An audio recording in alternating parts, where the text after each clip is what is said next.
Hello friends, എല്ലാവർക്കും മഹാലക്ഷ്മി സീരിയലിൻ്റെ ഇന്നത്തെ എപ്പിസോഡിൻ്റെ റിവ്യൂയിലേക്ക് സ്വാഗതം.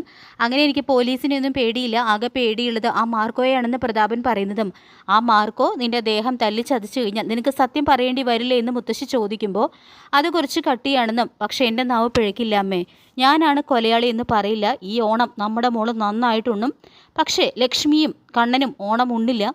വിളമ്പി വച്ചിരിക്കുന്ന സദ്യയിലേക്ക് അവരുടെ കണ്ണീര് വീഴും, അതാണ് ഇതിൻ്റെ അന്ത്യമെന്ന് പ്രതാപൻ പറയുന്നു. പ്രതാപൻ അങ്ങനെയൊക്കെ പറയുന്നുണ്ടെങ്കിലും മുത്തശ്ശിക്കാണെങ്കിൽ ദേഹമൊക്കെ തളരുന്നത് പോലെ തോന്നുന്നു. പിന്നീട് കണ്ണൻ വീണ്ടും ലേഖയെ വിളിച്ചു നോക്കുന്നുണ്ടെങ്കിലും സ്വിച്ച് ഓഫ് ആണെന്ന് കാണുന്നു. അപ്പോൾ ജാനമ്മയെ വിളിച്ചു നോക്കാനായിട്ട് മഹി പറയുന്നുണ്ട്. ജാനമ്മയുടെ ഫോണും സ്വിച്ച് ഓഫ് ആണെന്ന് പറയുന്നുണ്ട് കേട്ടോ കണ്ണൻ. എനിക്ക് എന്തോ ഒരു ഭയം പോലെ, നമുക്കൊന്നൊരു വീട് വരെ പോയാലോ, ഇതുവരെ കുഞ്ഞിനെ ഒന്ന് കാണാൻ പോലും പറ്റിയിട്ടില്ല. ഒരിക്കലും കുഞ്ഞിനെ ജാനമ്മയെ ഏൽപ്പിച്ചിട്ട് ലേഖ പുറത്തേക്ക് പോകില്ല എന്നെല്ലാം മഹി പറയുമ്പോൾ, അങ്ങനെ ഒരു സംശയം എനിക്കുണ്ടെന്ന് പറയുന്നുണ്ട് കണ്ണൻ. എത്രയും പെട്ടെന്ന് വീട്ടിലെത്തണം, എന്താ സംഭവിച്ചതെന്ന് അറിയണം. എത്ര നേരമായിട്ട് എല്ലാവരെയും വിളിച്ചുകൊണ്ടിരിക്കുന്നു. ലേഖയും ജാനമ്മയാണെങ്കിൽ ഫോൺ സ്വിച്ച് ഓഫ് ചെയ്ത് വച്ചിരിക്കുകയാണ്. നമ്മുടെ ഈ ടെൻഷനൊക്കെ അവസാനിക്കണമെങ്കിൽ നമ്മൾ പോയി എന്താണ് സംഭവിച്ചതെന്ന് അറിയണം. കുഞ്ഞിനെ കാണാതെ എനിക്കൊരു സമാധാനവും ഇല്ല എന്നെല്ലാം മഹി പറയുമ്പോൾ പോകാൻ തന്നെ അവർ തീരുമാനിക്കുന്നു. പിന്നീട് അനന്തവും മാർക്കോയാണെങ്കിൽ കുഞ്ഞിനെ അന്വേഷിച്ച് നടക്കുന്നതിനിടയിലാണ് അപ്രതീക്ഷിതമായിട്ട് എസ് ഐയെ കാണുന്നതും അവർ എസ് ഐയുടെ അടുത്തേക്ക് ഓടി ചെല്ലുന്നുണ്ട്. തുടർന്ന് കണ്ണൻ്റെ കുഞ്ഞിനെ കാണാനില്ല എന്ന് പറയുമ്പോൾ എന്ത് പറ്റിയതാണെന്ന് എസ് ഐ ചോദിക്കുമ്പോൾ നടന്നത് മുഴുവൻ അനന്തു എസ് ഐയെ അറിയിക്കുന്നു. പൊടിക്കുഞ്ഞിൻ്റെ അടുത്ത് ആളില്ലായിരുന്നു എന്ന് ചോദിക്കുമ്പോൾ എൻ്റെ വൈഫാണ് കുഞ്ഞിനെ കുളിപ്പിച്ച് ഹാളിൽ കൊണ്ടുപോയി കിടത്തിയത്. ആ സമയത്താണ് കുഞ്ഞിനെ കാണാതായിരിക്കുന്നത്. കുഞ്ഞിനെ നോക്കാനായിട്ട് ഒരു ജോലിക്കാരിയെ നിർത്തിയിട്ടുണ്ട്. അവർ പാലെടുക്കാനായിട്ട് അടുക്കളയിലേക്ക് പോയി എന്നും മാർക്കോ പറയുന്നു. കണ്ണൻ സാറും മഹാലക്ഷ്മി എവിടെയെന്ന് എസ് ഐ ചോദിക്കുമ്പോൾ അവർ രാവിലെ ഫൈനാൻസിലേക്ക് പോയി.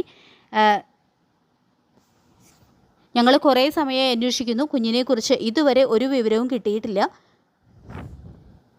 കണ്ണനും മഹിയാണെങ്കിൽ എന്നെയും വൈഫിനെയും വിളിച്ചുകൊണ്ടിരിക്കുകയാണ്. എത്ര സമയം കള്ളങ്ങൾ പറഞ്ഞ് പിടിച്ചു നിൽക്കാൻ പറ്റുമെന്ന് അറിയില്ല എന്നെല്ലാം അനന്ത് പറയുന്നുണ്ട്. എന്നാൽ പിന്നെ ഞങ്ങൾ കൂടി അന്വേഷിക്കാം. ഇങ്ങനെ ഒരു പൊടിക്കുഞ്ഞിൻ്റെ അടുത്ത് എപ്പോഴും ആളൊക്കെ ഉണ്ടാവേണ്ടതല്ലേ എന്നെല്ലാം എസ് ഐ ചോദിക്കുമ്പോൾ എങ്ങനെയൊന്നും സംഭവിക്കുമെന്ന് അറിയില്ലായിരുന്നല്ലോ സാറേ എന്ന് പറയുന്നുണ്ട് അനന്തു. സംഭവം നടക്കുമ്പോൾ ഫ്രണ്ട് ഡോറ് തുറന്നു കിടക്കുകയായിരുന്നു എന്ന് ചോദിക്കുമ്പോൾ ആണെന്നാണ് ജോലിക്കാരി പറഞ്ഞതെന്ന് അനന്തു പറയുന്നു. തുടർന്ന് അവർ എത്ര ദിവസമായി ജോലിക്ക് അവിടെ വരാൻ തുടങ്ങിയിട്ട് എന്ന് എസ് ഐ ചോദിക്കുമ്പോൾ 4-5 ദിവസമായി, പക്ഷേ കണ്ണിന് പരിചയമുള്ള സ്ത്രീയാണ് അവരെന്നെല്ലാം അനന്ത് പറയുമ്പോൾ എങ്കിൽ പിന്നെ കുഴപ്പക്കാരിയായിരിക്കില്ല. എന്നാലും വീട്ടിൽ പുതിയൊരാൾ വന്ന സമയത്താണല്ലോ ഇത് സംഭവിച്ചിരിക്കുന്നത്. അതുകൊണ്ട് തന്നെ അവരെ പൂർണ്ണമായിട്ടും അന്വേഷണ പരിധിയിൽ നിന്ന് മാറ്റി നിർത്താൻ പറ്റില്ല. ഞങ്ങളൊന്ന് അന്വേഷിക്കട്ടെ. കുഞ്ഞിനെക്കുറിച്ച് ഒരു വിവരവും കിട്ടിയില്ലെങ്കിൽ അവരെ സ്റ്റേഷനിൽ കൊണ്ടുവന്ന് ചോദ്യം ചെയ്യേണ്ടി വരും എന്ന് എസ് ഐ പറയുമ്പോൾ അതൊക്കെ സാറിന് എന്ത് വേണമെങ്കിലും ചെയ്യാം, എങ്ങനെയെങ്കിലും കുഞ്ഞിനെ കിട്ടിയാൽ മതിയെന്ന് പറയുന്നുണ്ട് അനന്തു. തുടർന്ന് മാർക്കോയ്ക്ക് എല്ലാ സ്ഥലങ്ങളും പരിചയമുള്ളതല്ലേ, അതുകൊണ്ട് തന്നെ എല്ലായിടത്തും ഒന്ന് തിരക്കാനായിട്ട് എസ് ഐ പറയുന്നുണ്ട്. ഞങ്ങളും ഞങ്ങളുടേതായ രീതിയിൽ അന്വേഷിക്കാമെന്നും CCTV ഒക്കെ ഒന്ന് ചെക്ക് ചെയ്യട്ടെ എന്നും എസ് ഐ പറയുന്നുണ്ട്. അതിനുശേഷം കാണിക്കുന്നത് ലേഖയാണെങ്കിൽ ഒരേ കരച്ചിൽ തന്നെയാണ്. അപ്പോൾ ജാനമ്മയും കുറ്റബോധം കൊണ്ട് നീറി ലേഖയുടെ അടുത്ത് നിൽപ്പുണ്ട്. അപ്പോൾ ഇതേ സമയത്താണ് കണ്ണനും മഹിയും വരുന്നത്. കാറിൻ്റെ ശബ്ദം കേൾക്കുന്നതും ലേഖ ജനലിലൂടെ നോക്കുന്നു. അപ്പോൾ കണ്ണനും മഹിയും കാറിൽ നിന്ന് ഇറങ്ങുന്നത് കാണുമ്പോൾ വല്ലാതെ തന്നെ ഇനി എന്ത് പറയും എന്നറിയാതെ ആകെ വല്ലാതാവുന്നുണ്ട് ലേഖ. കണ്ണനും മഹിയും എത്തി. അവരോട് ഈ വിവരം എങ്ങനെ പറയും, ഞാൻ എന്താ ചെയ്യുക എന്നൊക്കെ ആലോചിച്ചുകൊണ്ട് വേഗം തന്നെ മുറിയിലേക്ക് പോവാണ് കേട്ടോ ലേഖ ചെയ്യുന്നത്.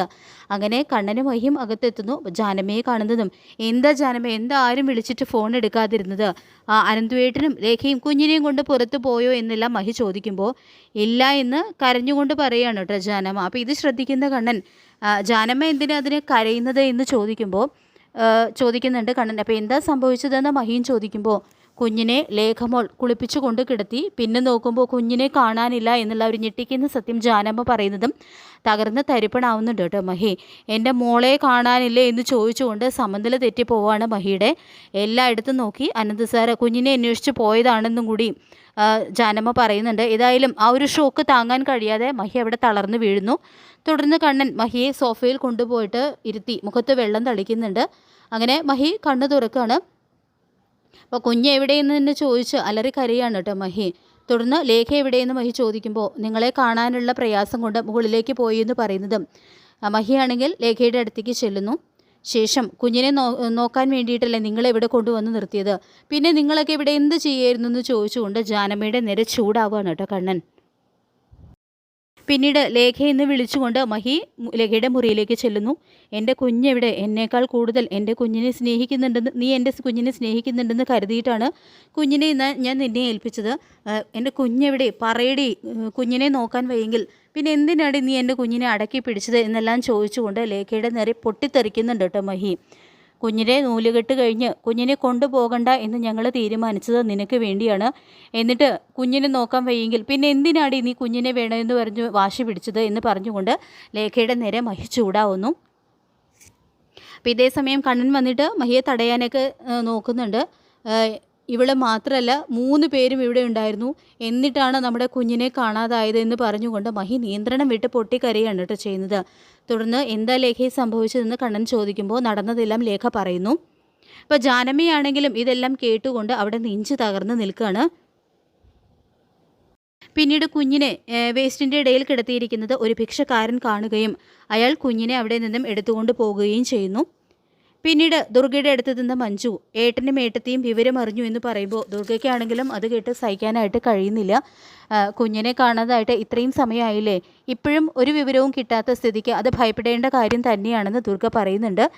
എങ്ങനെയെങ്കിലും കുഞ്ഞിനെ തിരിച്ചു കിട്ടണേ ഭഗവാനെ എന്ന് പ്രാർത്ഥിക്കുന്നുണ്ട് കേട്ടോ ദുർഗ. ഇതേ സമയം കരുണയാണെങ്കിൽ അത് മറിഞ്ഞു നിന്ന് നോക്കുന്നത് കാണുന്ന മഞ്ജു കരുണ താഴെ എത്തുന്ന എന്തിനാണ് നീ മറിഞ്ഞു നിന്ന് നോക്കിയതെന്ന് ചോദിക്കുമ്പോൾ ഞാൻ മറിഞ്ഞു നിന്ന് നോക്കിയതൊന്നുമല്ല, കുഞ്ഞിൻ്റെ കാര്യം എന്തായി എന്ന് അറിയാനായിട്ട് ഇങ്ങോട്ട് വന്നതാണെന്ന് കരുണ പറയുന്നു. അത് ഞങ്ങളെക്കാൾ നന്നായി നിനക്കും നിൻ്റെ അച്ഛനും അറിയാവുന്നതല്ലേ എന്ന് ദുർഗ ചോദിക്കുമ്പോൾ ഞങ്ങൾക്കൊന്നും അറിയില്ല എന്ന് പറയാണ് കരുണ. നിൻ്റെ വയറ്റിൽ ഒരു കുഞ്ഞുള്ളതുകൊണ്ട് മാത്രമാണ് നിൻ്റെ കരണത്ത് ഞാനൊന്ന് പൊട്ടിക്കാത്തത്. പക്ഷേ കുഞ്ഞിന് എന്തെങ്കിലും സംഭവിച്ചു കഴിഞ്ഞാൽ പോലീസല്ല, അതിനു മുൻപ് മാർക്കോയും ലോപ്പസും നിന്നെ കാണാനായിട്ട് ഇവിടെ വരും എന്നെല്ലാം മഞ്ജു പറയുമ്പോൾ തെറ്റ് ചെയ്തവർ ആരായാലും അവർക്ക് ശിക്ഷ കിട്ടണം. ലേഖേച്ചി കുഞ്ഞിനെ ഫ്രണ്ട് ഡോർ തുറന്നിട്ട് ഹോളിൽ കിടത്തിയിരുന്നു എന്നല്ലേ പറഞ്ഞത്. ഏതെങ്കിലും ഭിക്ഷക്കാർ ആ കുഞ്ഞിനെ അവിടെ കിടത്തിയിരിക്കുന്ന സമയത്ത് ആ വീട്ടിലേക്ക് വന്നിട്ടുണ്ടെങ്കിൽ കുഞ്ഞിനെ കണ്ടു കഴിഞ്ഞാൽ വെറുതെ വിടൂ എന്നെല്ലാം കരുണ ചോദിക്കുമ്പോൾ എന്താടി നിൻ്റെ അച്ഛനും ആ വാമദേവനും അവരുടെ വീട്ടിലേക്ക് ഏതെങ്കിലും ഭിക്ഷക്കാരനെ പറഞ്ഞയച്ചോ എന്ന് ദുർഗ ചോദിക്കുന്നുണ്ട്. അപ്പോൾ അമ്മാവൻ്റെ കാര്യമൊന്നും എനിക്കറിയില്ല, എൻ്റെ അച്ഛൻ ഏതായാലും ജയിലിലേക്ക് പോകാൻ തയ്യാറെടുത്ത് നിൽക്കുകയാണ്. ഇനി അതിൻ്റെ കൂടെ അതിലും വലിയ ശിക്ഷകളൊന്നും മനഃപൂർവ്വം എൻ്റെ അച്ഛൻ പിടിച്ചു വാങ്ങില്ല എന്നാണ് കരുണ പറയുന്നത്. കുഞ്ഞിനെ കാണാത്തതിൻ്റെ പിന്നിൽ അവരെങ്ങാനും ഉണ്ടെങ്കിൽ അവരെ ചുട്ടുകളയെന്ന് പറയുന്നുണ്ട് കേട്ടോ ദുർഗ.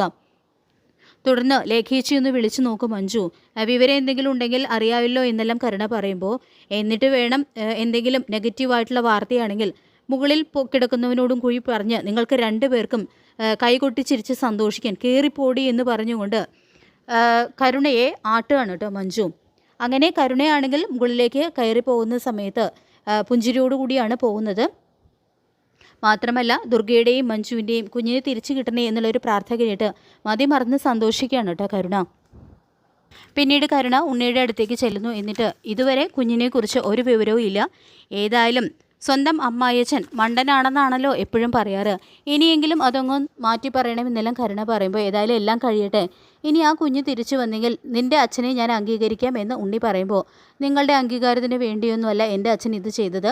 തിരുവോണ ദിവസം ഞാൻ സന്തോഷത്തോടെ സദ്യ ഉണ്ണണം, കണ്ണനും ലക്ഷ്മിയും ഉണ്ണരുത്, എൻ്റെ അച്ഛൻ്റെയും മുത്തശ്ശിയുടെയും ആഗ്രഹം അതാണെന്ന് പറയുന്നുണ്ട് കരുണ. ഇപ്പോൾ തന്നെ നിൻ്റെ അച്ഛനെ എല്ലാവരും സംശയിച്ചു തുടങ്ങിയിട്ടുണ്ടാവുമല്ലോ എന്ന് ഉണ്ണി ചോദിക്കുമ്പോൾ സംശയിച്ചു തുടങ്ങിയിട്ടുണ്ടാവും, പക്ഷേ അച്ഛൻ പിടിക്കപ്പെട്ട് കഴിഞ്ഞാൽ കുറ്റം ഏറ്റെടുക്കും. ഏതായാലും എൻ്റെ സന്തോഷമാണ് അച്ഛൻ്റെ ലക്ഷ്യമെന്നും കരുണ പറയുന്നു. ഇതിനു മുൻപ് 1-2 തവണ അതിനൊക്കെ നിൻ്റെ അച്ഛൻ ശ്രമിച്ചതല്ലേ, എന്നിട്ട് ഒന്നും നടന്നില്ലല്ലോ എന്ന് ഉണ്ണി വീണ്ടും ചോദിക്കുമ്പോൾ അത് അച്ഛൻ പറഞ്ഞു വിട്ടവരെയൊക്കെ അച്ഛനെ പറ്റിച്ചതുകൊണ്ടാണ്. ആ ജോലിക്കാരി പാലിൽ വിഷപ്പൊടി കലർത്തി കുഞ്ഞിന് കൊടുത്തിട്ടൊന്നുമില്ല. വിഷമുള്ള പാല് കുടിച്ചാൽ മരിക്കാതിരിക്കാൻ ആ കുഞ്ഞെന്താ ദൈവമാണോ എന്നൊക്കെ ചോദിക്കുന്നുണ്ട് കേട്ടോ കരുണ. പിന്നീട് കാണിക്കുന്നത് ആ ഭിക്ഷക്കാരനാണെങ്കിൽ ഫുഡ് കഴിക്കുകയാണ്. അപ്പോൾ അയാളുടെ അടുത്ത് കിടക്കുന്ന നിലമോളെ കാണിച്ചുകൊണ്ടാണ് എപ്പിസോഡ് അവസാനിക്കുന്നത്. ഈ റിവ്യൂ ഇഷ്ടപ്പെട്ടെങ്കിൽ ലൈക്ക് ചെയ്യുക, ചാനൽ കൂടി ഒന്ന് സബ്സ്ക്രൈബ് ചെയ്ത് സപ്പോർട്ട് ചെയ്യുക. താങ്ക്